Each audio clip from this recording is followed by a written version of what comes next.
Bonjour à tous, bienvenue dans cette émission du journal débridé. J'espère que vous avez passé de bonnes vacances cet été. Moi, je suis allé en Mongolie intérieure.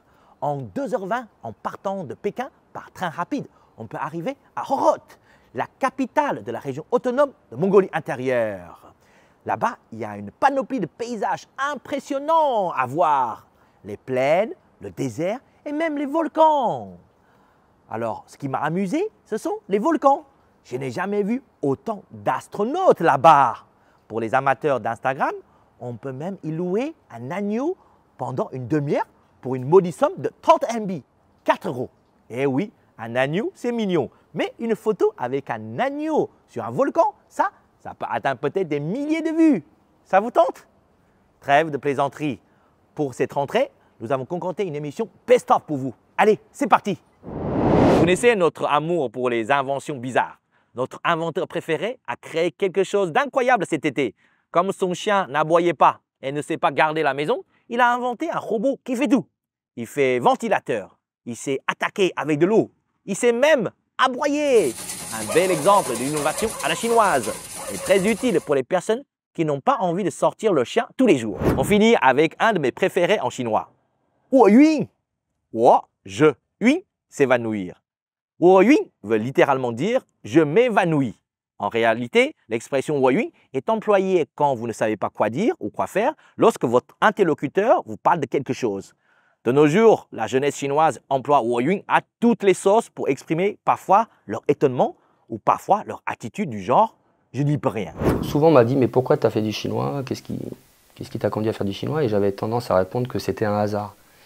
Et je dois dire qu'un jour, j'ai répercuté cette question à Joël Bellassène, qui formulait une réponse qui m'a beaucoup parlé, qui m'a dit qu'il pensait que beaucoup d'apprenants de chinois, ou en tout cas ceux aussi qui continuaient, parce qu'il y a une partie des gens qui commencent le chinois qui ne continuent pas forcément, mais beaucoup d'apprenants étaient attirés par une forme d'altérité absolue, en tout cas telle qu'on l'imagine. Donc tu as affaire à une langue, quand tu es grandi en France, tu as affaire à une langue qui n'est pas pareille en termes d'écriture, monosyllabique, donc très différente, tonale, donc c'est vraiment quelque chose d'extrêmement différent. On m'a proposé d'être interprète dans un festival qui est un superbe festival qui s'appelle le festival Étonnant Voyageur à Saint-Malo. J'ai été interprète en 2006 de Mo Yan et de Wang Ani, qui sont deux grands écrivains chinois, comme tu le sais. Du coup, ça m'a permis de faire mes premiers contacts dans la littérature. Donc j'ai pas traduit énormément de littérature jusqu'à présent, j'ai pas mal de projets. À côté de ça, puisque je dois faire aussi d'autres choses. Je traduis beaucoup dans la presse. Je traduis notamment pour Courrier International régulièrement depuis plusieurs années. En dehors des textes littéraires, textes de presse, ce que j'ai beaucoup développé ces dernières années, c'est toute la partie sous-titrage. J'ai eu des occasions de travailler sur des sous-titrages de documentaires, beaucoup de documentaires qui ont été diffusés pour la plupart sur Arte. Et j'ai traduit aussi des films. Je suis bien à Zhengzhou, la capitale de la province du Henan. Avez-vous une idée de la population de cette province? Près de 100 millions d'habitants. Dans la région, il y a bien sûr le temple de Shaolin qui est très connu, mais il y a également deux villes historiques à visiter, Luoyang et Kaifeng. Je rajoute qu'il y a un mont à visiter, c'est le fameux mont Song, tout comme mon prénom. Et si le premier taxi volant au monde était chinois? Oui, je sais, à première vue, cela peut faire peur, mais c'est déjà réel. Le vendredi 13 du mois dernier, le gouvernement chinois a délivré la première certification au monde pour un véhicule volant électrique. Et durant la CIE, le modèle eVTOL, fabriqué par Vertaxi, une start-up shanghaïenne, a fait ses débuts. Ce drone taxi pèse 2 tonnes et mesure 15 mètres d'envergure. On est plus proche de l'avion que du drone, je vous l'accorde. Mais pour ceux qui rêvent de survoler les bouchons pour se rendre plus rapidement à leur rendez-vous, cela paraît être la solution parfaite. Mais du coup, il y aura bientôt des policiers de la route pour les airs aussi. Il faudra attendre que le prix baisse peut-être, car pour l'instant, il coûte 12 millions de yuan. Un professeur de physique se transforme en magicien pour donner vie à ses cours. Le jeune enseignant surnommé professeur de Poudlard par les internautes transforme ses cours de physique en spectacle de magie, épatant ses élèves. Il a trouvé un moyen visuel d'expliquer des théories un peu difficiles à imaginer. Et grâce à cela, il est aussi devenu une sensation sur le net, avec déjà 1,6 million d'abonnés. Humaine, sombre, ténébreux, étouffant. Pas difficile à deviner. Humaine veut dire déprimant, morose. Face à une situation compliquée, On l'emploie pour dire « je ne sais pas quoi faire, c'est déprimant ». Bien sûr, les jeunes chinois disent « humain à tout », un peu comme les jeunes français qui disent « c'est chiant ». Dernier mot, Keili. Kei, donner, li, force. Keili est un nouveau mot venu du web, popularisé au début des années 2010. Il s'emploie souvent comme un adjectif pour dire « c'est super, c'est encourageant ». C'est un peu comme le verlan « c'est chambé ». Le caractère qing est souvent utilisé pour traduire plusieurs instruments occidentaux, en particulier ceux de la famille des cordes. Voici quelques exemples. Kangqing, c'est le piano. Kang signifie acier, faisant référence aux cordes métalliques du piano. Beaucoup de professeurs de cette école ont fait leurs études en France et j'aimerais savoir comment tu les as trouvés ou recrutés. Il y en a quelques-uns, on se connaît déjà en France, un prof de violon, pardon. Il fait ses études au conservatoire Aubervilliers.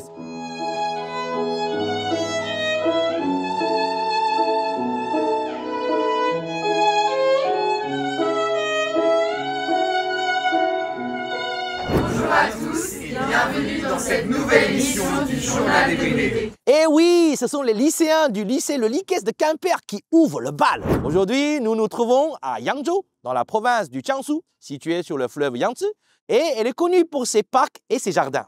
Tiens, un autre truc intéressant, le fameux riz cantonais que vous connaissez en France, s'appelle plutôt en Chine le riz sauté de Yangzhou, Yangzhou Chaofan. Avant de parler des actus, on fait un petit tour? Allez!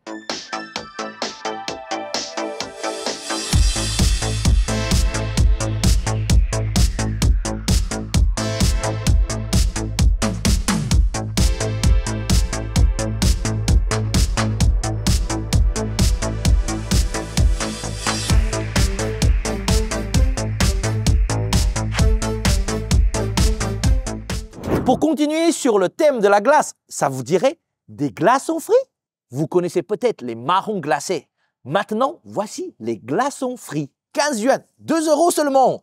On aura tout vu. Ils ont gagné en popularité sur le net. Il faut dire, il fallait oser. Accommodés d'épices et recouverts de sauce, ils sont servis bien chauds, ou plutôt bien frais. C'est ce qui s'appelle souffler le chaud et le froid. Un train super rapide pour relier Shanghai à Hangzhou en 9 minutes. Ça vous dit? La Chine a réalisé un essai supraconducteur pour son train à ultra grande vitesse qui vise des vitesses allant jusqu'à 1000 km/h. En cas de succès, il deviendra le moyen de transport terrestre le plus rapide. Le T-Flight transportera peut-être un jour des passagers et des marchandises entre les mégalopoles chinoises. Imaginez une agglomération sans bouchons. C'est pas du rap, c'est l'ordre spécifique des 12 animaux de l'horoscope chinois. Bon d'accord, on reprend plus lentement. Le premier, c'est Shu, le rat. Le deuxième, vous le connaissez, c'est Niu, le bœuf. Niu, niu, niu, liu, liu, liu. Ça vous dit quelque chose?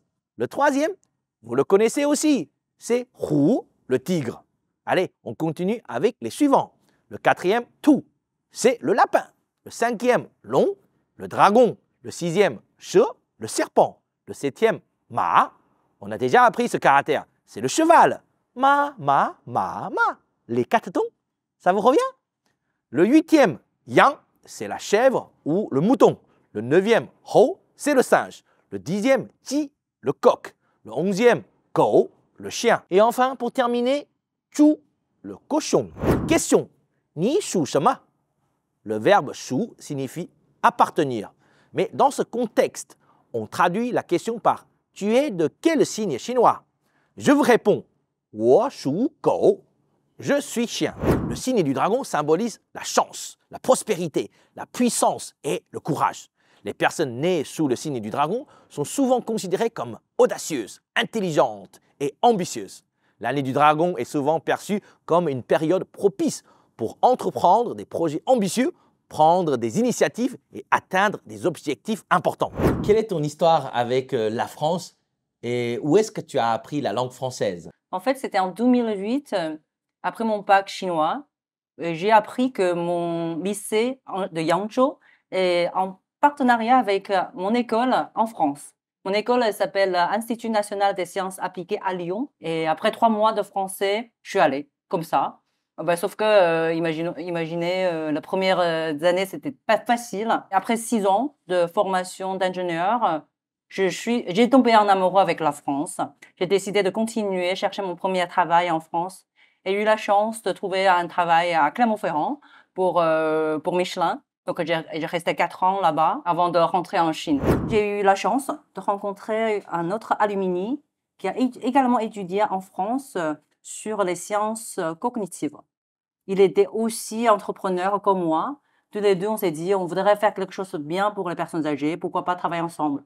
On a construit une équipe pour trouver une solution et dépister et prendre le soin des gens qui ont risque d'avoir Alzheimer. La solution, c'est une solution digitale. C'est un apps en fait. Avec un apps, tu scannes des yeux. Ça peut mesurer ton risque d'avoir Alzheimer. Aujourd'hui, je me trouve à Nankin, situé à environ 300 km au nord-ouest de Shanghai. Nankin, ou Nanjing en chinois, est une ville historique et culturelle majeure en Chine, car elle est, entre autres, une des plus anciennes villes de la Chine du Sud. Elle a été la capitale de la Chine pour 6 dynasties et pendant plus de 500 ans.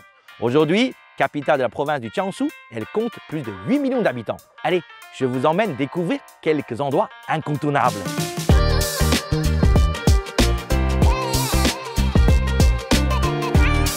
Le lac Xuanwu est situé au cœur de la ville et offre un cadre paisible pour se promener, faire du vélo ou faire du bateau. Il est entouré de parcs, de jardins et de monuments historiques. La muraille de Nankin est l'une des plus anciennes et les mieux préservées de Chine. Elle entoure le centre historique de la ville et offre des vues panoramiques sur les environs. Le temple Qiming, littéralement champ du coq, a été construit pour la première fois en 527 et a été détruit et reconstruit à plusieurs reprises. C'est un temple bouddhiste renommé, l'un des temples les plus anciens de Nankin. Oubliez le thé, les Chinois, d'ailleurs moi aussi, sont accros au café. Et ce mois-ci, nous avons le choix dans la nouveauté. Du café servi dans une feuille de lotus à Yiwu, ou bien du café au porc chez Starbucks. Non, vous ne rêvez pas? Après le café au Maoté de Luckin Café, ils ne savent plus quoi inventer. Lequel des deux vous fait le plus envie? Le café au porc a l'avantage de faire office de boisson protéinée. Mais personnellement, je pencherais pour la feuille de lotus. Ça a l'air plus rafraîchissant. Connaissez-vous cette aventure, la croisière jaune? Cette croisière datant de 1931 est l'un des raids automobiles organisés par André Citroën, qui relie Beyrouth à Pékin. Dans le cadre de l'année franco-chinoise du tourisme culturel, l'entreprise DPCA, Dongfeng Peugeot Citroën Automobile, va lancer une nouvelle course en avril. Le 13 mars, je suis allé à Pékin en tant que maître de cérémonie pour la conférence de presse de ce nouveau projet intitulé « De la cité interdite au château de Versailles », un voyage rendant hommage à la croisière jaune. En tout cas, ce sera une belle course à suivre. Le 20 mars, je suis venu à Nankin pour assister à l'exposition sur Le Petit Prince. Avec l'histoire du livre comme ligne principale, l'exposition offre une très belle expérience immersive, interactive et créative. C'est une magnifique installation en hommage à cet ouvrage internationalement reconnu. J'ai rencontré Madame Huang Hong, professeure à l'université de Nankin, spécialiste de la littérature française et traductrice du livre. On l'écoute. Bienvenue dans l'univers du Petit Prince. Je suis Huang Hong, la traductrice de ce livre, et j'ai écrit aussi la préface de cette exposition. On a créé cette exposition dans le cadre du 60e anniversaire de rétablissement diplomatique entre la Chine et la France. C'est une très belle exposition. On a reconstitué quasiment toutes les scènes. On a voulu montrer le livre d'une façon très vive. On peut entrer dans le livre et on visite toutes les scènes. Personnellement, je suis très impressionnée par la reconstitution du Jardin des Roses et aussi le champ de blé. On a rencontré beaucoup de succès et chaque jour, on a beaucoup de visiteurs. Cette exposition à Nankin va durer jusqu'au 12 mai et après, elle va aller à Suzhou et aussi dans la ville de Yancheng. Comme c'était la journée internationale de la langue française, le soir même, j'étais invité à lire des extraits du Petit Prince avec plus de 100 francophones dans un cadre idyllique. Elle est pas belle la langue française? Mars, c'est le mois de la francophonie. On va parler de la langue française. D'ailleurs, comment dit-on le français en chinois? Fa, yu. Savez-vous ce que ça signifie? Yu, fa, yu et yu, fa. On dirait du verlan chinois, non? Aujourd'hui, dans Sur le bout de la langue, je vais vous parler des mots qui ont les mêmes caractères, mais en fonction de leur place, le sens change. D'ailleurs, cela embrouille les apprenants de la langue chinoise. Allez, c'est parti. Fa yu, yu fa. Fa signifie procédé, loi, règle. Yu, langue, langage. Comme vous savez, la France se dit fa guo en chinois, guo, pays. Le caractère fa peut également représenter la France. Donc, fa yu, pas difficile à comprendre, veut dire la langue française. Alors que yu fa, littéralement langue, loi, se réfère aux principes qui régissent la structure des phrases dans une langue donnée. En d'autres termes, c'est la grammaire. Tiens, comment on dit la grammaire de la langue française? Eh oui, c'est fa, yu, yu, fa. J'ai acheté un micro pour créer un podcast en fait qui s'appelle Passage des histoires. Donc c'est vraiment pour parler de la création littéraire. Et puis j'ai eu le micro, on a voulu le tester, et puis on s'est enregistré avec mon fils. Et ça a donné Comme chez vous en Chine, disponible sur les plateformes de podcast habituelles. Bonjour, bonjour et bienvenue dans un nouvel épisode de Comme chez nous en Chine. On parle vraiment de notre vie de tous les jours, des choses qui nous intéressent, qui nous interpellent. Donc mon fils, il a 11 ans, du coup il a l'expérience de la Chine qui est différente. Déjà, il est né ici, il est bilingue, et puis bon, il va à l'école, c'est des choses que moi j'ai pas connues. Du coup, on échange sur ces choses-là. Il y a un truc dont je me souviens, c'était au tout début à Shanghai. J'ai entendu une expression que j'avais pas comprise. Je sais pas, enfin, tu connais forcément Faro là. Faro là, ouais, c'est fâché. C'est fâché, mais sauf que moi, quand on me l'a dit, j'ai pas compris parce que j'étais dans une rue marchande et il y a des gens qui essayaient de me vendre des trucs et je voulais pas parler. Et au bout d'un moment, je leur ai dit quelque chose, genre laissez-moi tranquille. Ouais. Et il y a un des vendeurs qui m'a regardé et qui m'a dit oh, la ouais, farang. J'ai pas compris pourquoi il me disait ça. Ouais. Jeter du feu, qu'est-ce que ça veut dire? Envoyer du feu, ouais. Envoyer du feu. Et puis du coup, j'en ai parlé à mes collègues qui m'ont dit oui, ils disaient que tu étais énervé. Ouais. Et c'est vrai que je m'énervais assez souvent en Chine au début. Et maintenant, j'essaie de calmer le feu qui est en moi. D'accord. Bonjour à tous, bienvenue dans cette nouvelle émission du Journal débridé. Aujourd'hui, c'est les fans du Journal débridé, les étudiants de l'IMBA Business School de Quimper qui vous souhaitent la bienvenue. Pour la première fois depuis 4 ans, c'est Yann Le Gargant, notre responsable de la post-production, qui a fait le déplacement. Cette fois-ci, nous nous trouvons à Xitang, situé au sud de l'embouchure du fleuve Yangtze, près de la ville de Jiashan, au nord de la province du Zhejiang. Xitang est entièrement construite autour de canaux, à l'instar d'autres villes vides d'eau proches de Shanghai. Les habitants des grandes villes des environs aiment s'y promener le week-end pour retrouver une impression de calme et le charme des constructions anciennes. D'ordinaire, c'est tranquille et paisible, Xitang. Enfin, sauf quand Tom Cruise est dans les parages.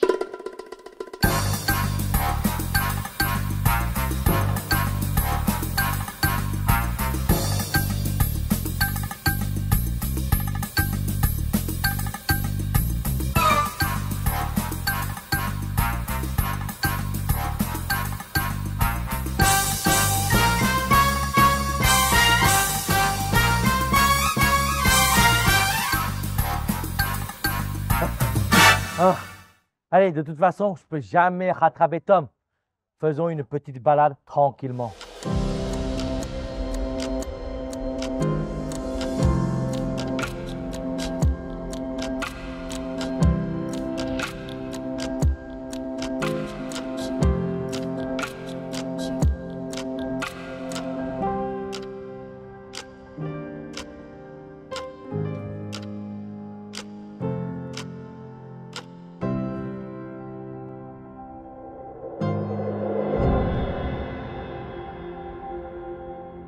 Je vous l'ai déjà dit, 2024 marque le 60e anniversaire de l'établissement des relations diplomatiques entre la Chine et la France. Mais saviez-vous que la rencontre entre le dragon chinois et le lys, symbole de la royauté française, remonte à 1688? C'est entre autres ce qu'on peut apprendre dans la superbe exposition La Cité interdite et le Château de Versailles, les échanges sino-français au XVIIe et XVIIIe siècle, qui retracent les échanges diplomatiques, culturels et artistiques de nos deux pays. Et donc, que s'est-il passé en 1688?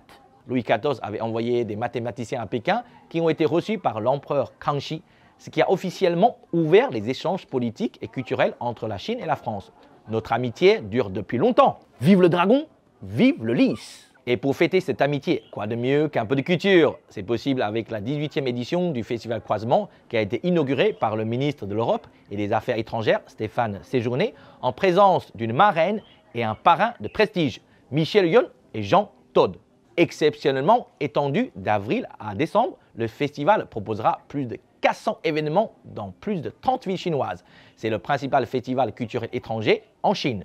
Cocorico! On ne pouvait pas parler d'invention sans mentionner notre chouchou. Il a tout simplement révolutionné la béquille, soi-disant parce que les personnes en fauteuil roulant se moquaient de sa démarche. Il a créé des béquilles multifonctions et électriques. Elle vous donne une démarche plus assurée. Il y a même un porte-téléphone, une boussole, une longue vue pour les pirates des temps modernes. Autre style de danse, la danse du scooter fait un malheur chez les jeunes et jusque dans les maternelles. Et pourtant, elle serait originaire du Yunnan, de la minorité Wa. Comment la pratiquer? C'est simple. Imaginez que vous démarriez une vieille bécane et dansez en tenant en main un guidon imaginaire. Le tout sur une musique électro bien forte. Vous tenez un clip viral sur TikTok. Alors, comment on dit oui en chinois? Vous direz sûrement shi ou tui ou encore hao ou peut-être kei. Avez-vous donné la bonne réponse? Moi, je dirais oui et non, car shi est un verbe qui signifie être. Tui veut dire correct. Hao veut dire bien. Kei signifie possible, faisable.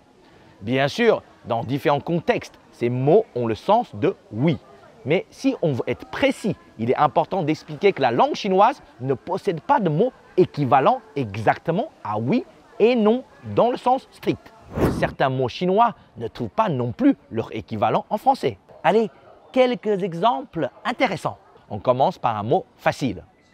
Mienzi. Ce mot fait référence à la notion de visage ou d'honneur social. Mais il englobe également les concepts de respect, de réputation et de considération pour les sentiments des autres. Une fois n'est pas coutume, l'expression « perdre la face » vient bien de Chine, car on dit en chinois « tiu mienzi ». Ces exemples montrent parfaitement l'acceptation du concept chinois dans la langue française. Quand on était à Paris, un jour, mon fils César, qui est rentré de l'école maternelle, commence à me dire que le chinois ne servait à rien. Et parce qu'il n'y avait que nous deux qui parlaient à la maison et à l'école, personne ne parlait chinois. Et donc, avec ma femme, on commence à vraiment réfléchir sérieusement à un retour. Et cette décision, après 6 mois, et on a décidé de les emmener à un endroit où le chinois va vraiment servir à quelque chose, qui était la Chine. Et donc, on a décidé de venir à Shanghai. À la base, ni moi ni ma femme sont shanghaïennes. Moi, je viens du nord, de Shanxi. Et donc, on a décidé d'aller à Shanghai parce que ça reste, c'est quand même une très belle ville, hein, internationale. La culture française est ancrée dans cette société. Il y a quelques années, on avait travaillé pour une marque qui s'appelle Chow Tai Fook, qui est très connue en Chine, à Hong Kong, qui est en termes du business, ce qui est le numéro 1 de joaillerie du monde. Et on avait fait une série de bijoux avec 6 designers et pour une collection de à peu près une 30aine de pièces. Et le thème de ce travail, c'était la rencontre de la cité interdite et le château de Versailles. Aujourd'hui, je suis à Qingdao, dans la province du Shandong. Vous connaissez? Mais bien sûr, tout le monde connaît la bière Qingdao. Mais ce n'est pas que ça. Qingdao est une grande ville portuaire avec de nombreuses plages magnifiques, des montagnes somptueuses et des bâtiments historiques comme les anciennes constructions de style allemand. Et oui, c'est eux qui ont construit la brasserie de Qingdao. Mais c'est aussi la ville où j'ai fait mes études de français. Que de bons souvenirs, et pas uniquement pour la bière. À l'époque, il y avait un bar, Repère de français, où je venais souvent pour perfectionner mon oral. Mais l'heure n'est pas à la nostalgie. Je suis à Qingdao pour animer un festival de musique français organisé à l'occasion de l'année franco-chinoise du tourisme culturel. Ce concert géant est organisé en plein air sur l'île Xiaomaidao, avec de nombreux artistes, Glacier, DJ Gaohu, Toucan. L'ambiance est géniale. Le Gaokao a commencé le 7 juin et 13 millions d'adolescents ont participé aux épreuves réparties sur 3 jours. Cet examen national a une telle importance pour les étudiants et leurs familles qu'il y a carrément des supporters pour les acclamer. Et c'est normal, car le système éducatif chinois est l'un des plus compétitifs au monde. Et le Gaokao, un des examens les plus durs. Dans certaines provinces, seulement 10% des bacheliers peuvent espérer entrer dans les meilleures universités du pays, comme l'université de Pékin ou Tsinghua. Vous imaginez ce genre de célébration pour célébrer les bacheliers français? David, originaire d'Alsace, il vit en Chine depuis presque 30 ans. Quand j'étais étudiant à Qingdao, j'apprenais le français dans ce bar. Il parle super bien chinois, un vrai bilingue. Aujourd'hui, il travaille dans le vin et il est également gérant de cet endroit magnifique qui s'appelle la Mansarde. David, à toi de jouer. Je sais que Lisson vous a déjà parlé des changyu. C'est des expressions avec 4 caractères qui sont souvent difficiles à comprendre en chinois. Pendant toutes ces années, j'en ai appris quelques-unes. Mais aujourd'hui, je voudrais vous apprendre 10 expressions amusantes avec seulement 3 caractères. En tout cas, moi, elles m'amusent. Allez, c'est parti. Pai ma pi, littéralement, taper le derrière du cheval. Traduction, flatter quelqu'un. Pai ma pi est utilisé pour décrire quelqu'un qui fait de la lèche ou qui flatte excessivement pour obtenir des faveurs. Fang ge zi, littéralement, libérer les pigeons. Ah, traduction, poser un lapin. Et oui, pourquoi est-ce qu'on dit un lapin? Je ne sais pas plus que vous. Mais les Chinois disent libérer les pigeons. Ça, tout le monde le comprend. Fang ge zi est pour décrire quelqu'un qui ne se présente pas à un rendez-vous ou ne tient pas sa promesse. Da tian yo, littéralement acheter de la sauce de soja. Traduction, ne pas s'impliquer ou être indifférent. Da tian yo est utilisé pour décrire quelqu'un qui est là, mais ne s'implique pas dans ce qui se passe. Vous en connaissez plein au boulot, non? Alors Christelle, pourquoi tu t'es installée à Qingdao? Qu'est-ce que tu aimes dans cette ville? On a eu l'occasion de venir à Qingdao lors d'un déplacement professionnel. Et là, c'est vrai que ça a été un peu le coup de foudre pour cette ville, parce qu'on s'est dit, waouh, il y a la mer, il y a la montagne, c'est vraiment génial. Ça nous a beaucoup rappelé un peu notre Bretagne. Donc, du coup, on s'est dit, bon, si on doit rester ici, eh ben, on va venir à Qingdao. Et donc, on a décidé de s'installer, de déménager en fait à Qingdao en 2000. C'est une ville importante. Enfin, je veux dire, elle est quand même, il y a près de 10 millions d'habitants. Mais ça reste une ville à taille humaine. Je veux dire, on arrive à trouver des coins sympas qui sont encore assez naturels, pittoresques. Tu vas faire des randonnées dans Laoshan. Et puis tu vois des choses complètement... Enfin, il n'y a pas beaucoup de monde et j'aime pas trop l'ambiance, moi, des grandes villes, en fait, en Chine. Mais là, on arrive vraiment à trouver des endroits sympathiques. Et puis, bon, on a la plage, surtout, donc on peut aller faire des pique-niques le week-end ou aller faire du bateau. Et c'est vrai que ça, c'est super, quoi. Quel est ton rôle au sein du bureau de la Bretagne en Chine? Quels sont vos projets, vos objectifs? Donc moi, je suis représentante du Conseil régional de Bretagne dans le Shandong. Il faut savoir que la Bretagne est jumelée avec la province du Shandong depuis 1985. D'ailleurs, on fêtera le 40e anniversaire l'année prochaine. Mon rôle, en fait, c'est de faciliter la mise en contact des acteurs du Shandong avec ceux en Bretagne, donc dans différents domaines, que ce soit éducatif, culturel, sportif, économique, mais plus, on va dire, en partenariat avec Bretagne Commerce International. Et donc, mon rôle, voilà, c'est de favoriser, on va dire, la mise en contact et surtout aider au lancement de projets ou d'échanges entre ces acteurs. Les axes, on va dire, stratégiques aujourd'hui de la région Bretagne dans sa coopération avec le Shandong sont plus axés sur les échanges éducatifs, échanges entre les jeunes. Donc, on a plus de 15 écoles du primaire au lycée qui sont jumelées avec des établissements du Shandong. Il faut savoir que la région Bretagne est la région en France, hormis Paris, où il y a le plus d'apprenants de chinois du primaire au secondaire. Donc, il y a plus de 3000 élèves qui apprennent le chinois. Donc, du coup, les établissements sont très demandeurs en termes d'établir des contacts avec des établissements en Chine. Donc, on travaille avec le rectorat de l'Académie de Rennes pour pouvoir justement développer ces partenariats et ces échanges entre les jeunes. Est-ce qu'il y a un mot chinois qui te plaît, qui te parle? Moi, j'aime bien cette expression « ban fa bi kun nan duo ». C'est-à-dire qu'on arrive toujours à trouver des solutions, même si c'est compliqué, mais et ça montre aussi l'esprit pragmatique des Chinois qui, pour eux, ne se désarment pas devant une difficulté et qu'on arrive toujours à surmonter avec un peu d'imagination et de créativité. Bonjour à tous, eh bien je vous donne rendez-vous samedi. Bonjour à tous, eh bien je vous donne rendez-vous samedi. Bonjour à tous, je vous donne rendez-vous. Tu regardes, reflet surtout. En ce mois de septembre, nous vous proposons. En ce mois de septembre, nous vous proposons. En ce mois de septembre, nous vous proposons. Et pour cela, il faut leur rivaliser d'un. Et pour cela, il leur. Non. Et pour cela, il leur faut rivaliser. Et pour cela, il leur faut rivaliser d'un. Deuxième mot, humaine. U. Et si le premier taxi volant était non. Et si le premier Et si le premier taxi au volant. Et si le premier taxi volant. Ok, je revoir. Comment vas-tu? Bien et toi? On va bien? On s'assoit?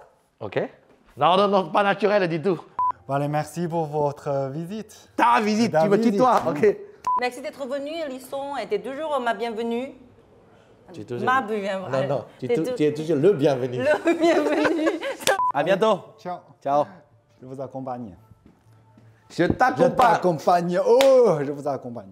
Et je serais ravie de leur accueillir ici à Yangzhou. Les accueillir.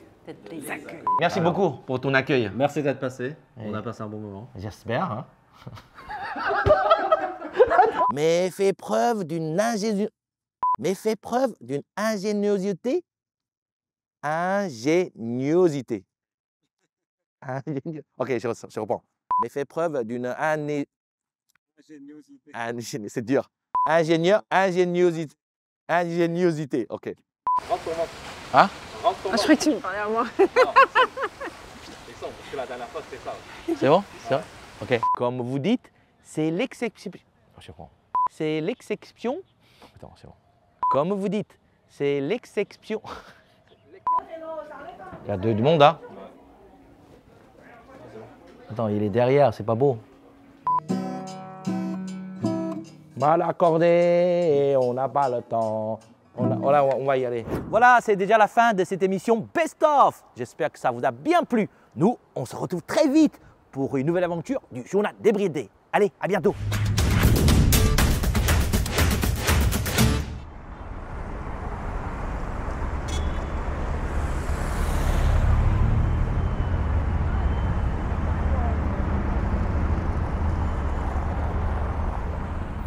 Ok, c'est bon.